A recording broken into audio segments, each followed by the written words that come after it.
വിശുദ്ധ ലൂക്ക എഴുതിയ സുവിശേഷം അധ്യായം 16 വാക്യങ്ങൾ 13 മുതൽ 17 വരെ. അവിശ്വസ്തനായ കാര്യസ്ഥൻ. ഒരു ഭൃത്യനെ 2 യജമാനന്മാരെ സേവിക്കുവാൻ സാധിക്കുകയില്ല. ഒന്നുകിൽ അവൻ ഒരുവനെ ദ്വേഷിക്കുകയും മറ്റവനെ സ്നേഹിക്കുകയും ചെയ്യും, അല്ലെങ്കിൽ ഒരുവനോട് ഭക്തി കാണിക്കുകയും മറ്റവനെ നിന്ദിക്കുകയും ചെയ്യും. ദൈവത്തെയും ധനത്തെയും ഒന്നിച്ച് സേവിക്കുവാൻ നിങ്ങൾക്ക് കഴിയുകയില്ല.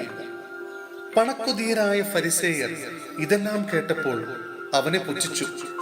അവൻ അവരോട് പറഞ്ഞു, മനുഷ്യരുടെ മുമ്പിൽ നിങ്ങൾ നിങ്ങളെ തന്നെ നീതീകരിക്കുന്നു, എന്നാൽ ദൈവം നിങ്ങളുടെ ഹൃദയങ്ങളെ അറിയുന്നു. മനുഷ്യർക്ക് ഉത്കൃഷ്ടമായത് ദൈവദൃഷ്ടിയിൽ നികൃഷ്ടമാണ്. നിയമവും പ്രവാചകന്മാരും യോഹന്നാൻ വരെയായിരുന്നു. അതിനുശേഷം ദൈവരാജ്യത്തിന്റെ സുവിശേഷം പ്രസംഗിക്കപ്പെടുന്നു. എല്ലാവരും ഫലം പ്രയോഗിച്ച് അതിൽ പ്രവേശിക്കുന്നു. നിയമത്തിലെ ഒരു പുള്ളിയെങ്കിലും അസാധുവാകുന്നതിനേക്കാൾ എളുപ്പം ആകാശവും ഭൂമിയും അപ്രത്യക്ഷമാകുന്നതാണ്. സഹോദരരെ, വിശുദ്ധ പൗലോസ് ശ്ലീഹ കൊരിന്ത്യസിലെ സഭയ്ക്ക് എഴുതിയ 1-ാം ലേഖനം അധ്യായം 6 വാക്യങ്ങൾ 1 മുതൽ 11 വരെ. വിശ്വാസികളുടെ വ്യവഹാരം.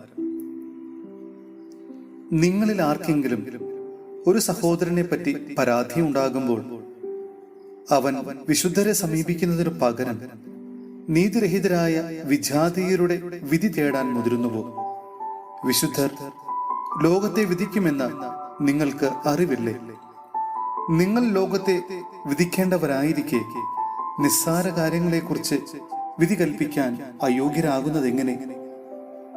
ദൂതന്മാരെ വിധിക്കേണ്ടവരാണ് നാം എന്ന് നിങ്ങൾക്കറിവില്ലേ? അങ്ങനെയെങ്കിൽ ഐഹിക കാര്യങ്ങളെ പറ്റി പറയാനുണ്ടോ? ഐഹിക കാര്യങ്ങളെക്കുറിച്ച് വിധി പറയേണ്ടി വരുമ്പോൾ സഭ അല്പവും വിലമതിക്കാത്തവരെ നിങ്ങൾ ന്യായാധിപരായി അവരോധിക്കുന്നുവോ?